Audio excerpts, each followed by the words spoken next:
Hello, my name is Joshua Keith, and this is theburningcoal.com, a website dedicated to God's glory, His grace, and our response to it. Today we're going to do a Thursday Thanksgiving, and we're going to talk about being thankful for a known name. Now, in Revelation chapter 3, we see that Jesus is having specific messages being sent to the 7 churches. And he gives different warnings and encouragements and accolades throughout these portions to each church. And then at the end of those, he wants to tell them that it's important that they overcome. Even though they're going through difficulties, even though they're facing persecution, even though they may even face death, they need to overcome. They need to stay strong in the faith, because they will then conquer and they will be given a just reward. And he uses different things to talk about that just reward with each of the churches. And in Revelation 3:5, we see this one. It says, "The one who conquers will be clothed thus in white garments, and I will never blot his name out of the book of life. I will confess his name before my Father and before his angels." So we see here the idea of the value that Jesus is putting on the name of those who overcome.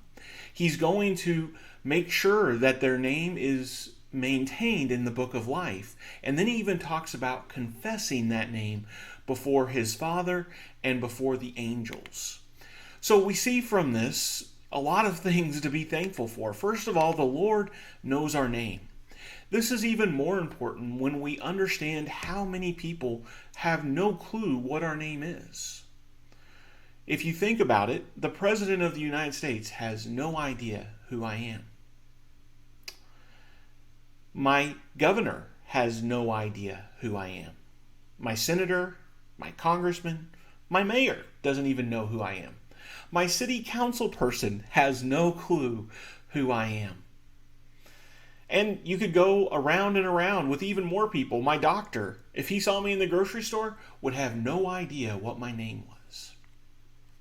And so that makes it all the more impressive that the creator of the universe, that the one who has given all things life, he knows my name.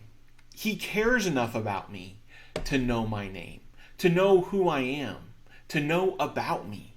He has taken the time, the effort, the energy to know our name.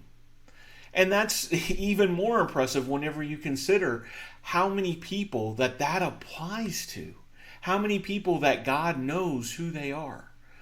Sometimes people think that God is cold and distant and that he doesn't care about anything that happens to us. But Jesus right now is telling us that he knows our name.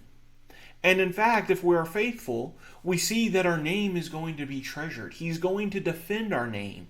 He is going to make sure that it stays in the book of life. He wants that name to maintain its value. And so in the book of life, which when we get to the end of the book, we see that those who are in the book of life get to spend an eternity with him forever. They get to be associated with him for all time. Jesus wants you to know that not only does he know your name, if you're a faithful servant of his, he's going to make sure that it will never be blotted out. And even more than that, he is going to defend your name. He will proclaim your name in front of God the Father, in front of all the angels.